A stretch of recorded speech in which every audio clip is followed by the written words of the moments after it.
Good morning and welcome to My Catechism. I am your talk show host, Father Lucas Inoc, and as usual, together with me is my co-host, Brad Adam Ampier, the President of the Catholic Faith Defenders of the Archdiocese of Cebu. Today is the 25th Sunday in the ordinary time according to our church's calendar, and our Gospel reading is taken from the Gospel of Matthew, chapter 20, verses 1 to 16. And this is a parable about the kingdom. In the Gospel of Matthew, there were 13 parables of the kingdom of God. And, the kingdom of God is a reality that Jesus founded when he came into this world. And this kingdom came from a very small beginning. When he gathered his disciples, and from the small group of disciples of our Lord, he started to work in that kingdom and let that kingdom grow. But as to the nature of the kingdom of God and its mysteries, these are something that we have to learn by way of Jesus' teaching in parables that he taught in the gospel, especially that of the Gospel of Matthew. We are part of the kingdom of God. And being part of this kingdom, we also are called to participate in the building of God's kingdom into this world.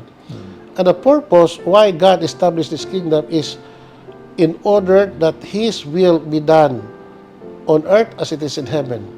That means that God would reign supreme in our life, in the life of every person, in the heart of every man and women also.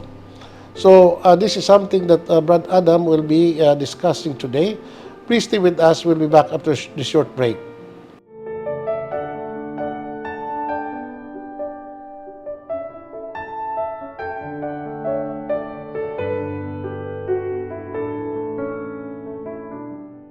Thank you for staying with us. May buntag, Brad Adam, may buntag sa itong mga viewers out there. And then, we are now on the 25th Sunday in our liturgical calendar, Brad. Unya, our gospel is the Gospel of Matthew because Matthew is the evangelist of the year. So, karon Brad, niya naman kita sa almost end of the year kay pila na lang kabuan kay karon. So we are now on the last week of the month of September, and next month will be October, month of October. So paghihap na lang tag mga 90 ka adlaw, Brad, no. Pasko na sa or New Year. Mao na, Brad, nga makaingon ta nga ang atong panahon is kalibutan, paspas kaayo ang pagdagan sa panahon. Mga while there is still time, while we are still have what you call kinabuhi, no, nga gihatag Ginoo nato, kinahanglan ato ning gamiton sa paagi kita nga makapangalagad kaniya. Correct. Because I have mentioned about the kingdom of heaven. Kitang tanan nga mga sakop sa kingharian are supposed to serve the Lord. Amen. We're supposed to serve the church. We're supposed to build up God's kingdom. We are all partakers of the work of the building up of God's kingdom in this world. Dili unta kita mga recipients labang sa mga services sa gingharian sa langit, kundi we must be active doers in the work of the kingdom, no? Usa magay tubong nga nag-establish man Ginoo gingharian is kalibutan, Brad. Sa imong paminaw, based on your own understanding about His kingdom, what exactly is the reason why God, in the person of His Son, our Lord Jesus Christ, established God's kingdom here? Basically for salvation, good Father. Okay, very good. Kay one of the purposes nga gikuan sa Ginoo ang i-build niya ang Catholic Church in Matthew chapter 16 verse 18. Basically, according to Saint Paul, ngan siya, I am the head of the church, his body, and he is the one, the savior of humankind. And therefore, ang kingdom niya, ang simbahan din kita, basically alang yun sa kaluwasan. For after death, then og nagtrabaho ta, naghimo ta, Father, wala sa agda sa Ginoo, then going to heaven. Okay, Brad, kining nagtubo ko tagod nga ang gingharian sa langit nagitukos tong Ginoo, and in fact that was the first understanding of the people, even the disciples of our Lord, nga ang iyang gingharian niya pagkatukuron sa kalibutan, Brad, sama sa magingharian sa kalibutan. No? But nahibaw ta nga maingon tong Ginoo, my kingdom is not of this world, and yet he said that his kingdom starts here. Yeah. So, tinuod na, Brad, nagsugod ang iyang gingharian sa kalibutan, pero dili ni political kingdom. Right. Dili ni territorial kingdom. No? Although it starts here in this world, but it will culminate and it will find its perfection and completion in the life of heaven. Amen. In the kingdom of heaven. So, mabitaw na nga, my kingdom come, thy will be done on earth as it is in heaven. So, the kingdom of God starts here, in this world, in our lifetime. Muna nga, samtang gani ang pagkitas kalibutan, and we are part of that kingdom, Brad. So, sa ingon nag-ingon nimo, no, kita mga lagad sa Ginoo. Yeah. Aron nga, makatampo ta alang sa iyang sa katukuran siyang gingharian for the realization of God's kingdom, which according to you and according to the teachings of our Lord, that the purpose why He established His reign on earth is for us to be part of that kingdom and eventually to be to be in that kingdom where He established unya na human sa atong kamatayon ng kalibutan, nagtawag natong langit, no? Yeah. So again, you said that the ultimate goal why this kingdom was established of our Lord is for man's salvation. Amen. So we'll be back after this short break. Please stay with us.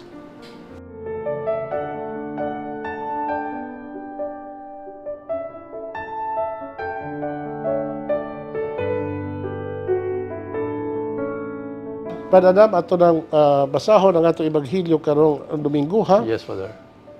The Lord be with you. And with your A spirit. reading from the Holy Gospel according to Matthew. Glory to you, O Lord. This story throws light on the kingdom of heaven. A landowner went out early in the morning to hire workers for his vineyard. He agreed to pay each worker the usual daily wage and send them to his vineyard. He went out again at about 9 in the morning, and seeing other idle in the town square, he said to them, "You also go to my vineyard, and I will pay you what is just." So they went. The owner went out at midday, and again at 3 in the afternoon, and he made the same offer.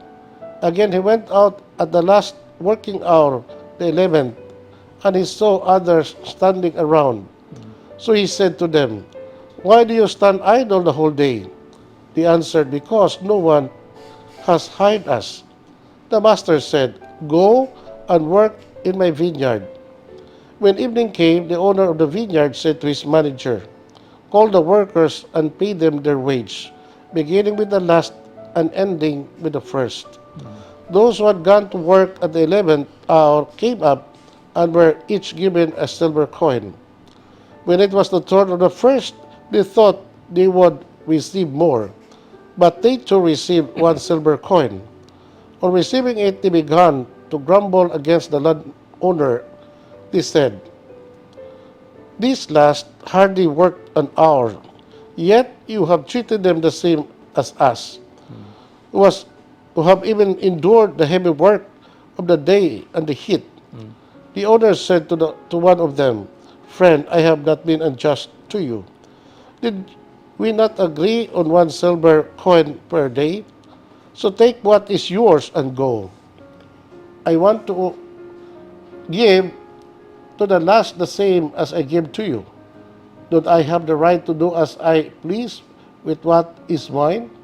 Why are you envious when I am kind? So will it be. The last will be the first will be last." The Gospel of the Lord. Praise to you, Lord Jesus Christ. Brad, mo ni ang Ebanghelyo karon. The parable of the kingdom. The parable of the workers of the vineyard of God. Any Brad, kining mong sabi ngay tingali makaingon ta nga as other other parables of our Lord, kaingon ta nga, mura manig mga istorya nga dili katuhuan, or this is what we call fiction story, no? Nga mura ba og ang atong Ginoo naghimo nag iya mga istorya para lang yun na magtudlo siya pagtulunan nato. But the reality is that all parables that Jesus taught to His disciples are true to life experience of the people. Now, this particular parable talks about the kingdom. Unsa ba gyud naghiharian sa langit, especially no at the end times, because this kingdom that Jesus established in kalibutan na doy gitawag og finality. Unsa ba ang finality, no? Dunay katumanan or katapusan dinhi sa kalibutan, but it would go on after our life here on earth, no? Sa to pa, doon ay finality, and the finality is pila ka nato ang makasulod sa dito sa gingan. We call it Judgment Day. Yeah, general judgment. No, Judgment Day. di lang Ginoo maningil og husay sa tagsa-tagsa kanato, giyon sa nato pag-manage ang atong activity, ang atong mga buhat as part of our contribution in the building up of God's kingdom. Of course, Brad, kining mao giharian sa langit is nagkakay mga picture nga giabit sa Ginoo, is like the wedding banquet. Ang gingharian is like a vineyard of the Lord. This is what it is saying, no? Yeah. So the kingdom of heaven is like a dragnet, no, thrown into the sea. So many images or so many pictures about the kingdom. In this particular parable, Brad, ang gigamit sa Ginoo sa image is a vineyard. In fact, no, in the Old Testament, this vineyard of the Lord is very, very known by the people of Israel, and they were conscious that the nation of Israel, the people of Israel in the old, is the vineyard of the Lord, according to the book of the prophet Isaiah. Now, karon Brad, nga giharian sa langit sama sa usa ka landowner. This landowner is no other than God Himself. Unya, nag-hire siya mga tao aron mo trabaho sa gingharian. So doon ay mga tao nga iyang gihire to work in His vineyard or in His kingdom at the very first dawn sa ilang kinabuhi, no? Mga 6 o'clock, no? Ang uban, doon ay mga trabahador nga iyang gi-hire mga around 9 o'clock, 12 o'clock, then 3 o'clock in the afternoon. All of these people are welcome. All of these people are invited by the landowner to come and work into my vineyard. Okay. Unya, all of these people nga iyang gi-hire, Brad, agreed with the daily wage, the minimum wage, the daily wage, no? 1 silver coin. 1 silver coin. One denarius, no? Mo na ilang minimum wage dito sa ilang panahon, Brad, sa itong Ginoo. How much the equivalent of 1 silver coin into this currency, Brad, I do not know. Butan na ito rin, minimum 500 pesos. 500 pesos, mauna sa. So, to each of these hard worker, no, be offer ang landowner nga, you have to work to my vineyard, and I will give you the full amount of the daily wage, no? And that is 1 silver coin, or 500 pesos in our own currency today. So, that was the agreement, no? Unya, nakita po nga, mga alas 5 na kapunon, so at the 11th hour of the day, Brad, because 6 o'clock is the last day of the hour ng mga Hudyo.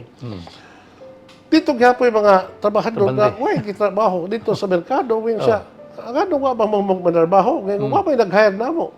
So, you also have to go to my vineyard and I will give you the same amount, no? And I will give inyong madawat. Okay. Karon, nahuman na ang adlaw that the owner of the vineyard ordered his manager sa paghatag na og sweldo sa matag trabahador nga gipa trabaho. Ang unang gihatagan katong nawahi nga gi-hire. Nga may trabaho lamang usa ka oras sa vineyard. Gihatagan naghapon maong sweldo nga silver coin. 500 pesos. Oh, 500 pesos.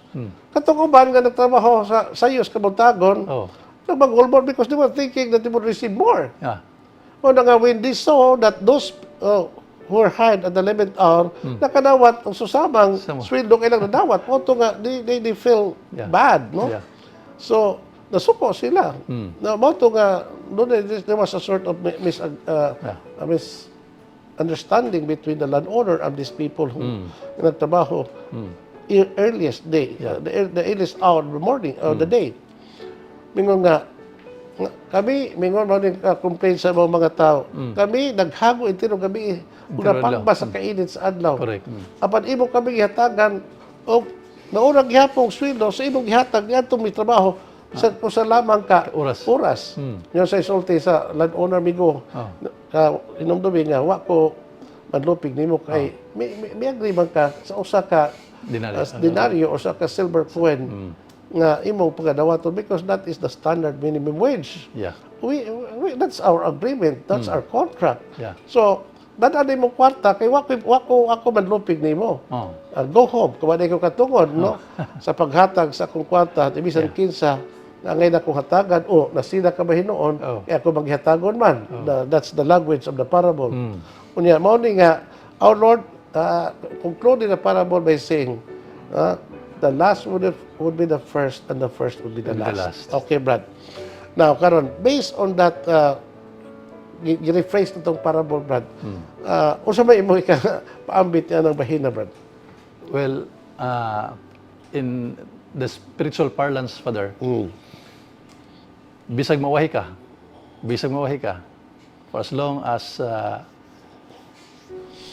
mo kuan ka sa imong kinabuhi, mo pahilo na mo kuan ka, mo tuman ka nya, bisag nakasa ka ngay kag pasaylo, nga nag-usab ka sa imong galingon, bisag during the time nga nagtinga-tinga na ka, Father, then adto gyud ka sa gingharian sa langit because that is the promise of the Lord nga tanan nga mo balik diya kaniya makatagamtam sa kinabuhing mga katapusan.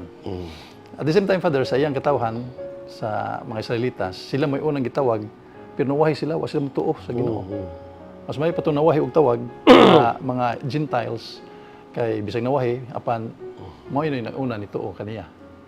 So murag mo nay ako ang interpretation, Father, diha sumala sa okay, I agree with you sa imong interpretation, Brad, na kining maong sambingay, kining maong sugilanon sa mga trabahador sa parasan sa ilang agawon, Brad.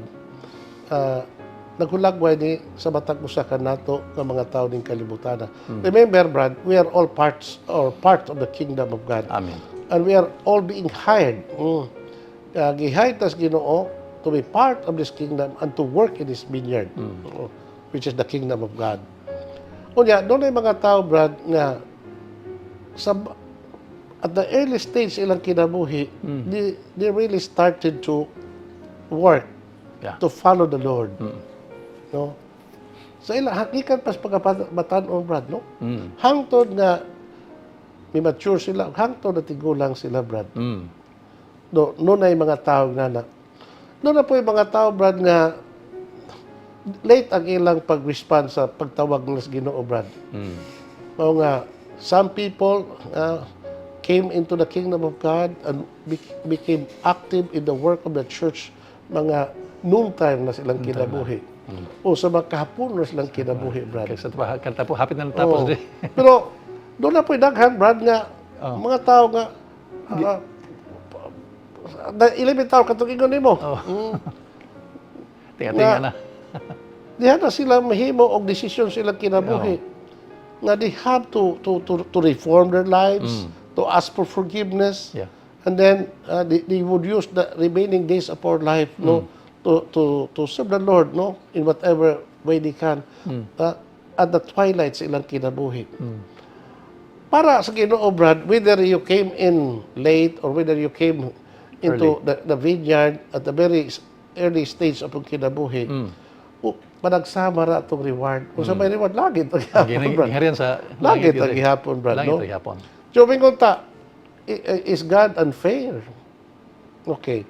Ang ako nang kuan, Brad, ang ako nining explanation. God is never unfair to everyone. Yeah. Nga naman, because you cannot imagine God as being unfair because He is a just God. So ang punto din mao ni nga kadtong unang ipatrabaho sa Ginoo, God treated them on the basis of His justice Amen. and also of love. But those who receive the same reward, kadto mga tao nga work at the last hour silang kinabuhi, God deals with His people on the basis of His mercy. Yeah. The basis of His generosity. No? Busa, kita pa, dili nga itong sabihin nga itong basa ka rin, itong pabalandong ba, wag tango nung nato ka na bang jealousy. Jealousy. Envy. Envy, being envious, but is not good, no? Yeah. It's a sin to be envious, no? Yeah. Envy is one of the capital sins, but so, dili lang ko tayo ikumpara nato itong kaugalingon o siya itong na-contribute sa kingharian sa langit whether we have contributed more than the others, no? Magawas ganang pagkatawanan. Tawhano lagi tangang. Ang Ginoo, no? Ang tinuod ko, Brad, no? God deals each one of us purely on the basis of His mercy and the basis of His generosity. Everything, no? Nga gibuhat sa Ginoo nato, ang gihatag sa Ginoo nato, tungod sa iyang grasya. Everything is grace, no? Yeah. So we should not count unsa ato na contribute, Yeah. kano sa kita naka-contribute, no? Kay tawhano kay that is not the right attitude sa usa ka tawo who is a part of the kingdom, no? Amen. Dili mag-usay magkwenta mo ko ta, Brad. No. So kay tao lang kita according to you. So normal na pero kung ikaw mature ka na sa imong pagka-Kristiyanos, sa imong pagka-disciples tong Ginoo, no? Yeah. You should not count the number of days, but you should always account, no, that we have done what is expected of us out of our love for the Lord. Amen. Now, Brad, doon ay usa ka panultihon, Brad, nga makatunan niya itong ebanghelyo karon nga nag-ingon, no, there is nothing or matawag nato nga for God walay balibaran sa Ginoo kung moduol kaniya. Kag tanan welcome sa Ginoo, Brad. Amen. No, even at the last moment of our life. Yeah. Typical example, Brad, nga ato magamit is Katong- the good thief, no, ang maayong kawatan. Amen. Nagilansag sa krus tapad sa tong Ginoo. No? Mao to nga nanginding siya, Brad. Hindi. May gani kay nakapanginding siya. Oo. No? Hapit na siya mamatay, conscious of the fact nga Yeah. he was a sinner, a great sinner. By the grace of God, no? He responded to God's grace and he asked for mercy. Lord, remember me when you go to your kingdom. Yeah. And Jesus said, today, Yeah. you will be with me in paradise. So, sa may nahimo niya kaayuhan doon, wala man. Katragit. Kato na yun. So, pero dili ta mo sunod ini mong tao, Brad, ha? Kay doon mag-iuban na pareha ko itong libas. Oh. No, the good thing. Na, mintas doon na po ko'y kinabuhi, doon na po ko'y kusog, ha? Lipi ko sa kalibutan. Unya na ko balik at sa Ginoo. I have to follow His example. No, that should not be the right attitude. Kaya, remember, Brad, there's only one libas. No?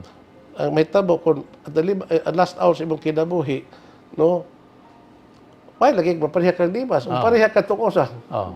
So, better na lang yun, Brad, nga at the early stage of your life, when you are invited by the Lord and persevere until the end of your life, sigurado kang maluwas. And we'll be back after this short break. Please stay with us.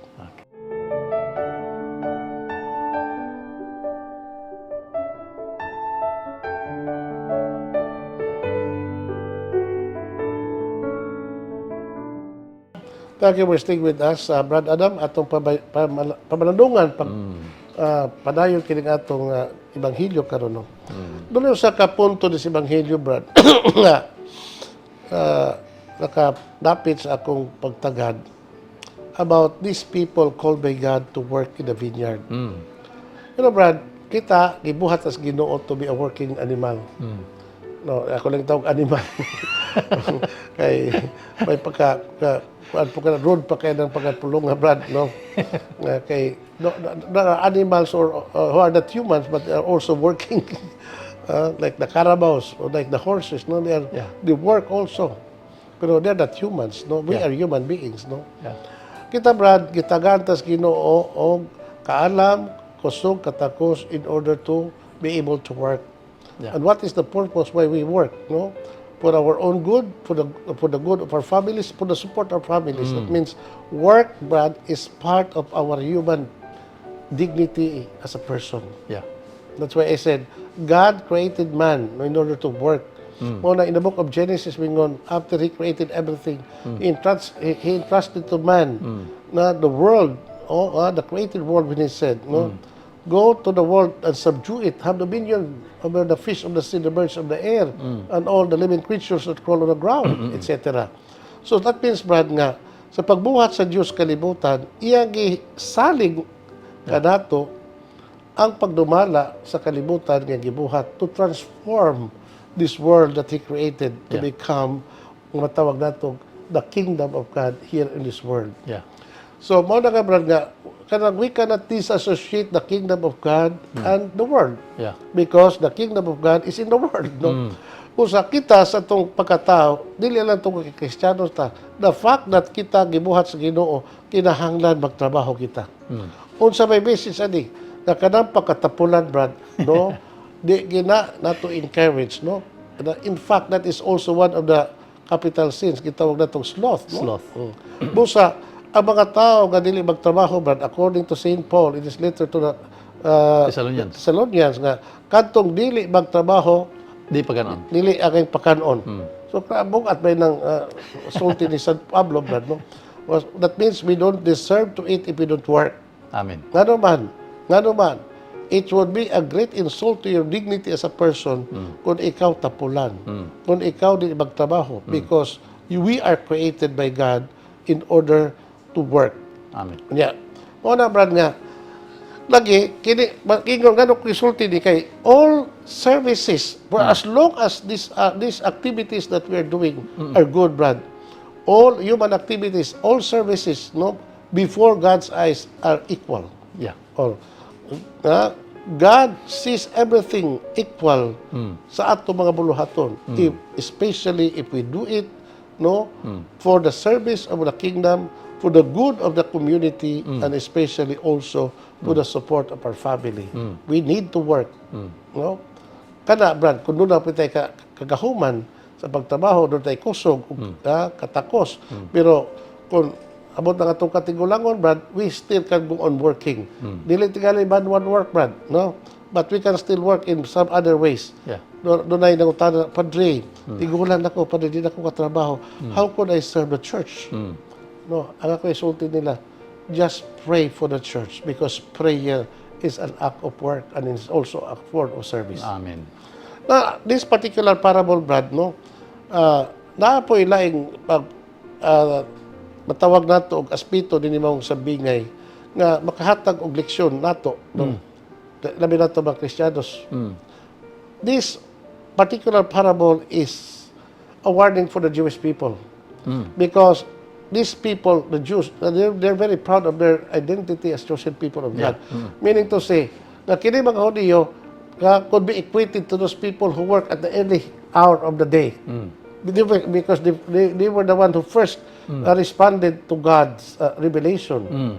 So they thought that being the first, no, na they would occupy the best position in the kingdom. Yeah. Di ba?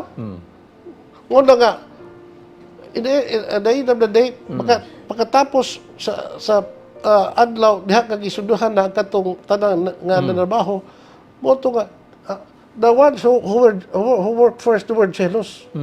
So, it's a warning for the Jewish people. Okay. No, this particular parable is addressed for the people of Israel. Yeah. Yes, it's true that you were the first to know the truth. Yeah.